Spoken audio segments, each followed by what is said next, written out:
وہ مجھے نا بہادر شاہ ظفر کا ایک شعر یاد آتا ہے. وہ کہتے ہیں کہ صبح کے تخت نشین شام کو مجرم ٹھہرے, ہم نے پل بھر میں وقت کو بدلتے دیکھا. جس طریقے سے اب 4 کروڑ روپے کی جو ریکوری ہوئی ہے, یہ ریکوری کہاں سے ہوئی ہے آپ کو پتہ ہے اس چیز کا؟ 90 لاکھ روپیہ انہوں نے عروب سے لیا. جو انویسٹیگیشن ٹیم تھی وہ کٹہرے میں آ گئی ہے, وہی کرپشن کر رہی ہے.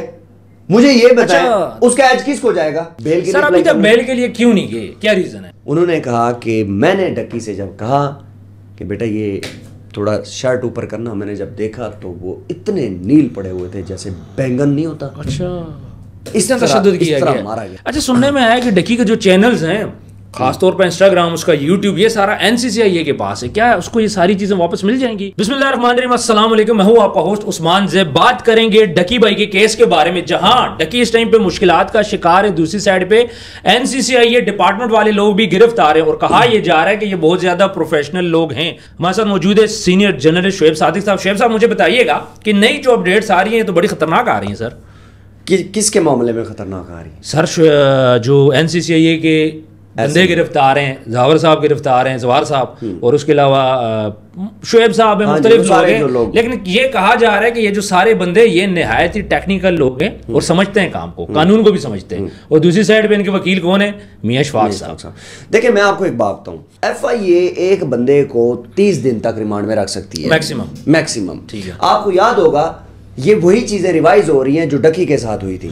ڈکی کو اس معاملے میں لے کر جس طریقے سے رگڑا گیا تھا وہی چیز مکافات عمل ان کے اوپر بھی آئے گی, اور ان کو کبھی بھی جو ہے وہ جس طریقے سے اب 4 کروڑ روپے کی جو ریکوری ہوئی ہے, یہ ریکوری کہاں سے ہوئی ہے آپ کو پتہ ہے اس چیز کا؟ بائی نامنو کے جو اکاؤنٹ سے پیسہ ریکور ہوا تھا وہ 10 کروڑ روپے ریکور ہوا تھا بائنانس کے اکاؤنٹ سے. 90 لاکھ روپیہ انہوں نے عروب سے لیا. بالکل ٹھیک ہے, مجھے یہ بتائیں کہ یہ پیسے ٹوٹل کتنے ہوتے ہیں؟ سر یہ تو 10 کروڑ پلس کی اماؤنٹ بنتی ہے. 11 کروڑ روپے بن گئی. ابھی پیسے کتنے ریکور ہوئے؟ 4 کروڑ سم تھنگ. باقی پیسے ریکور ہونے نا, تو ریمانڈ تو آگے جائے گا. بالکل. اب یہ لوگ نا, یہ جس طریقے سے یہ آئے ہیں ریڈار کے اوپر, اب ہونا یہ ہے کہ اس کا ٹوٹل ٹائم جو فائدہ ہوگا وہ ڈکی کو ہے, ڈکی کو اور عروب کو. کیسے میں بتاتا ہوں آپ کو. جو انویسٹیگیشن ٹیم تھی وہ کٹہرے میں آ گئی ہے, وہی کرپشن کر رہی ہے. مجھے یہ بتائیں اس کا ایج کس کو جائے گا؟ یعنی کہ پچھلی ساری پروسیڈنگز فیک ہیں. اوکے, وہ ساری فیک ہیں. اس وجہ سے میں آپ کو کہہ رہا ہوں کہ یہ سارا کیس جو ہے نا یہ ڈکی کی طرف آ رہا ہے. اور میں نے آپ کو ایک پریڈکشن کی تھی کہ جناب یہ نومبر میں کنفرم ہے باہر آئی ہے. کیا لگتا ہے کب باہر آئے گا ڈکی؟ نومبر میں. ہونا اس طرح ہے کہ 10 کو پیشی ہے, ٹھیک ہے, زیادہ سے زیادہ ایک پیشی اور آگے جائے گی 10 کے بعد. اچھا 10 تاریخ وہ بھی 3-4 دن کی پیشی ہوگی. 10 تاریخ کو ضمانت کی پیشی ہے یا پھر کیس کی پیشی ہے؟ یہ کیس کی پیشی ہے. ٹھیک ہے, اس کے بعد انہوں نے ضمانت کو وہ کرنا ہے, اپلائی کرنا ہے. ٹھیک ہے, ڈاکومنٹس انہوں نے سب کو تیار کر لیا ہے. ٹھیک ہے, اب ہونا یہ ہے کہ ان کی لیگل ٹیم بیل کے لیے اپلائی کرے گی. لیگل ٹیم جو ہے وہ پیپر وغیرہ تیار کر کے جو ہے انہوں نے بیل کے لیے. سر ابھی تک بیل کے لیے کیوں نہیں گئے, کیا ریزن ہے؟ سر مجھے ایک بات بتائیں, یہ ڈکی کی فیملی اس ٹائم 3-4 کیسز میں لگی ہوئی ہے. کوئی ایک کیس ہے نہیں, ایک عروب کا کیس ہو گیا. سر مین کیس ہے نا, مین کیس تو اس کی رہائی ہے. جب اس کی رہائی کے لیے اپلائی نہیں کر رہے تو پھر باقی کیسز کا فائدہ کیا ہے؟ دیکھیں عروب کی ضمانتیں ہیں وہ علیحدہ.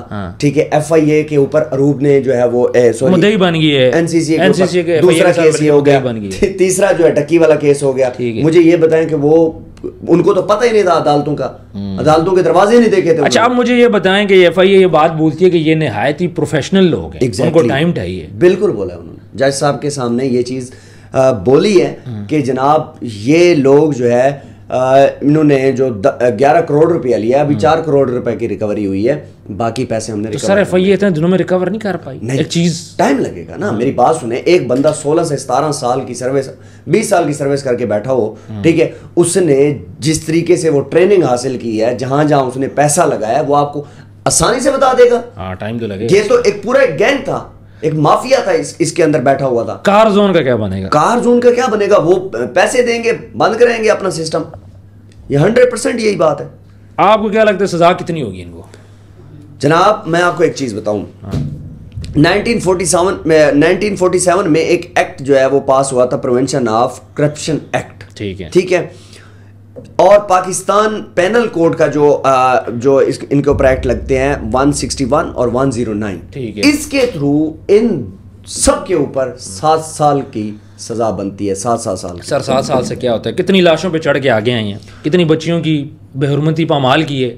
7 سال سزا کیا ہے؟ دیکھیں میں آپ کو ایک بات بتاتا ہوں، 7 سال سزا، جرمانے، یہ سارا کچھ کر کے نا، یہ ایک بہت بڑا ایک بندہ بوسی طبیعت کا مالک ہے، باس ہے. وہ سوشل میڈیا کے اوپر بیٹھ کر پوڈ کاسٹ دے رہا تھا اور کہتا تھا کہ یہ بغیرت ڈکی. ٹھیک ہے، اب اس نے پوری زندگی عیاشی میں گزاری، اب وہ جیل میں بیٹھا ہوا ہے اور وہی ڈکی کے آمنے سامنے جو ہے وہ پیشیوں میں آ جا رہے ہیں. مجھے یہ بتائیں، ایک بندہ اے سی روم میں بیٹھا ہو. سر ڈکی بھی تو اے سی روم میں بیٹھتا تھا نا، اس نے ڈکی کو کتنی مشکلات ہوئی ہے. اچھا، اس کے جسم پہ نیل بھی باتیں سامنے آ رہی ہیں، جس کو مارا پیٹا گیا ہے، پھر اس کے بعد پنکھا نہیں تھا. میں آپ کو ایک بات بتاتا ہوں، ارشاد بھٹی کی ایک پوڈ کاسٹ میں دیکھ رہا تھا، انہوں نے مطلب اس چیز کو کہا بھی ہے کہ میں ڈکی سے ملنے گیا تھا. ٹھیک ہے، ان کے ٹرمز ہوں گے، وہ ملنے گئے وہاں پر، تو وہاں پر ان کی فیملی بھی آئی ہوئی تھی ڈکی کی. تو وہ کہہ رہے تھے کہ ان کا کوئی طبیعت خراب تھی، پیٹ شیٹ خراب تھا، تو وہ کوئی سلاد وغیرہ ان کے لیے بنا کے لائے تھے. اچھا، جب وہ وہاں پر جاتے ہیں تو وہاں پر ڈاکٹر عادل عمر، آپ نے سنا ہوگا، دیکھا ہوگا، میں سنا ہے، وہ بھی شاید وہیں پر تھے. وہ آپ کو یاد ہوگا پچھلے دن ان کے اوپر کیس چل رہا تھا. ٹھیک ہے، وہ وہاں پر تھے. تو جب انہوں نے پوچھا نا، ارشاد بھٹی صاحب نے ڈکی سے پوچھا کہ کوئی مار پیٹ وغیرہ تو نہیں ہوئی، اس نے کہا نہیں ایسا کچھ بھی نہیں ہوا. تو وہ بیچارہ سہما ہوا تھا. آپ کو پتہ ہے پریشر تو بہت سارا اس کے اوپر تھا. وہ NCCA کے جو افسران جیسے کہتے تھے وہ بیچارہ بتاتا تھا. تو ڈاکٹر عادل عمر جو ہیں، انہوں نے کہا کہ میں نے ڈکی سے جب کہا کہ بیٹا یہ تھوڑا شرٹ اوپر کرنا، میں نے جب دیکھا تو وہ اتنے نیل پڑے ہوئے تھے جیسے بینگن نہیں ہوتا. اچھا، اس طرح تشدد کیا گیا، مارا گیا. تو وہ بات ٹھیک تھی جب ڈکی رو کے یہ بات بول رہا تھا کہ میں تو تعاون بھی کر رہا ہوں، مجھے کیوں مار رہے ہو؟ وہ کون تھا؟ اس تھپڑ کس نے مارا آپ کو یاد ہے؟ چودھری سرفراز نے. چودھری سرفراز نے بیرک سے باہر نکالا، منہ پہ تھپڑ مارے اس کو. ٹھیک ہے، کہتا ہے بغیرت تم یہ کر رہے ہو، بچوں کو ہمارے وطن عزیز کے بچوں کو خراب کیا. تو وہاں پر ڈکی رونے لگا. ڈکی نے کہا کہ میں سب کچھ تعاون کر رہا ہوں، پلیز مجھے مارے نہیں. مجھے مار کیوں رہے ہو؟ اس سے پہلے اس کو یہ چیز جو ہے نا اس کو مارا گیا تھا. اچھا، یہ کچے کے ڈاکو والا سین نہیں ہے، بندے کو وہ ڈراتے ہیں، مارتے ہیں، پھر اس کے بعد کہتے ہیں جی پیسے نکالو. ڈکی کے ساتھ بھی تو یہی ہوا. دیکھیں انہوں نے جتنا بھی کام کیا نا پہلے، وہ سوشل میڈیا کے اوپر کتنی بلیک میلنگ ہو رہی ہے. اچھا، یا چیکس کے معاملات یا اس طرح کی جو آن لائن فراڈ کے سارے دیکھتے تھے. ٹھیک ہے، اس کام میں بھی پیسہ ہے. ٹھیک ہے، انہوں نے بنایا، ٹھیک ٹھاک بنایا، لیکن انہوں نے کہا کہ اب دبوچا جائے ان کو. اب میں آپ کو ایک بات بتاتا جاؤں کہ ڈکی کے اوپر صرف ایک ایلیگیشن ہے، کیا وہ بھی نہیں بنتا ان کے اوپر. مطلب سمجھ لیں کہ ان کے پاس ایکٹ ہی نہیں ہے کہ اس نے ایپ کو پروموٹ کیا ہے، جوئے کی ایپ کو جو ہے وہ پروموٹ کیا، حالانکہ وہ پاکستان میں ایکٹ ہی نہیں ہے، اس کا لا ہی نہیں ہے، اس میں 420 ڈالی. اور اگر آپ بات کر رہے ہیں نا اروب کی بات کر رہے ہیں، اروب کا یہ کہا گیا ہے کہ جناب یہ جو ہے نا اس کا شوہر جو ہے وہ پروموشن کرتا ہے اور یہ اس کی ویڈیوز میں آئی ہے. مجھے ایک بات بتائیں، یہ ایلیگیشن ہے. اب اس ایلیگیشن کے اوپر ضمانت نہیں ہو سکتی؟ بالکل ہو سکتی ہے. یہ تو ایلیگیشن بنتا ہی نہیں ہے. اکارڈنگ ٹو لا کوئی بھی ایلیگیشن نہیں بنتا. ڈکی کو صرف رگڑا گیا پیسے کے لیے، پیسہ نکالا گیا اور وہ ساری چیزیں سامنے، اور سسٹرالوجی اور ان سے بھی پیسہ لیا گیا ہے، وہ بھی ان کے ولاگ شلاگ آئے. یہ ساری چیزیں FI ایک چارج شیٹ بنائے گی پوری. کتنا ٹائم لگے گا اس کو میرے اندازے کے مطابق لگ جائیں گے کم از کم 5-6 مہینے لگ جائیں گے. اچھا، بہت بڑا ٹائم. تب تک یہ اندر ہوں گے سارے؟ تب تک اندر. میں وہی تو آپ کو کہہ رہا ہوں کہ سر ایک بات مجھے سمجھ، جس کی ہائے لگ جائے نا. چودھری سرفراز کی بہن سے جب ہماری ملاقات ہوئی تھی، وہ کیا کہہ رہی تھی کہ نہیں ایسا کچھ بھی نہیں ہے، اور میرے بھائی جو ہے نا وہ اللہ والے بندے، کہہ رہی تھی سب پھڑے جائیں گے، سب پھڑے جائیں گے. تو وہ ڈکی کے لیے تھا کہ چودھری سرفراز کے لیے تھا؟ منہ سے نکلا ہوا لفظ جو ہے نا واپس نہیں جاتا. ٹھیک ہے، انہوں نے جس طریقے سے اس بیچارے کو ٹارچر کیا، اللہ کی لاٹھی پہ آواز ہے سر. اچھا، سننے میں آیا کہ ڈکی کے جو چینلز ہیں، خاص طور پہ انسٹاگرام، اس کا یوٹیوب، یہ سارا NCCI کے پاس ہے. کیا اس کو یہ ساری چیزیں واپس مل جائیں گی؟ دیکھیں یہ اکاؤنٹس وغیرہ یا چینلز وغیرہ یہ ٹیمپریری تھے.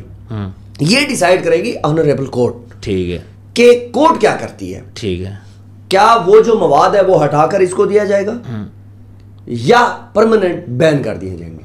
لیکن مجھے نہیں لگتا بین نہیں کرے گی، کسی کا فیوچر اسپوائل نہیں کرے گی، اس کے اوپر ڈیپینڈ کرتا ہے. ٹھیک ہے، یہ چینل مجھے ایسا فیل ہو رہا ہے کہ یہ چینل ملیں گے لیکن ڈیسائیڈ کرے گی کورٹ اس کو دینا چاہیے کہ نہیں دینا چاہیے. ایک بات مجھے بتائیں، ڈکی لاسٹ ٹائم جب ہم نے دیکھا کورٹ میں اس کی پیشی ہوئی، ڈکی مسکرا رہا تھا.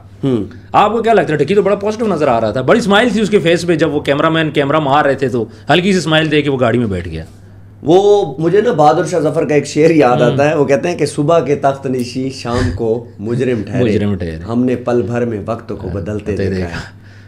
جس جگہ پہ ڈکی کٹہرے میں کھڑا ہوتا تھا وہاں پر یہ 7 ملزمان کھڑے ہوئے ہیں. مجھے ایک بات بتائیں، پازیٹیو وائبز آئیں گی نہیں آئیں گی؟ بالکل آئیں گی، مسکرا بھی رہا تھا. ٹھیک ہے، تو وہ اس کو اب انصاف ملتا ہوا نظر آ رہا ہے. پہلے انصاف نہیں مل رہا تھا، جس طریقے سے یہ دبوچ کے ان کو بیٹھے ہوئے تھے، اب اللہ نے اس کی سن لی ہے. بالکل ٹھیک ہے، اب وہ شاید وہ باہر آ جائے اور یہ اندر رہیں گے. اچھا پیسہ بھی سارا ریکور. اچھا ایک چیز میں آپ کو بتاتا ہوں کہ جس میں نا کورٹ کے سامنے نا زوار صاحب نے کہا کہ یہ پیسہ جو ہے نا وہ ہمارا اپنا ذاتی پیسہ ہے. اچھا کیسے؟ جج صاحب نے کہا کہ یہ سارا جو ہے نا سروس سے لے کر ابھی تک جتنی بھی ڈیوٹی کی ہے نا سارا ریکارڈ لگا ہے. اچھا اس کے نام پہ کیا کیا پراپرٹیز تھیں پہلے، اب کیا ہے اس کے بارے میں. اور ایون کہ میں آپ کو ایک اور بھی بتاتا جاؤں کہ یہ نا نادرا سے ایک ڈیٹا لیں گے، ان کے جو بلڈ ریلیشن ہے ان کی پراپرٹیز چیک ہوں گی، ان کی بھی چیک ہوگی، دوستوں یاروں کی بھی چیک ہوگی، پلس جس طرح کار زون میں انہوں نے انویسٹمنٹ کر رکھی، یہ ساری چیزیں ویریفائی ہوں گی. دیکھیں اب انشاءاللہ تعالی جو فردر پروسیڈنگ ہے کیس کی کہ وہ دیکھی جائیں گی کہ ڈکی کے اوپر کیا ہوگا، کیا جو ہے وہ معاملات ہوں گے. لیکن مجھے فیل ہو رہا ہے کہ جناب بہت جلد جو ہے وہ ایک اچھی سورج ابھرنے والا ہے. ویڈیوز کمنٹ سیکشن میں بتائیے گا آج کی ویڈیو آپ کو کیسی لگی، اور اگر آپ کے پاس کوئی بھی انفارمیشن ہو آپ شیئر کرنا چاہتے ہیں تو ضرور کیجیے گا. اپنا ڈھیر سارا خیال رکھیں، ملتے ہیں نیکسٹ ویڈیو میں. اللہ حافظ.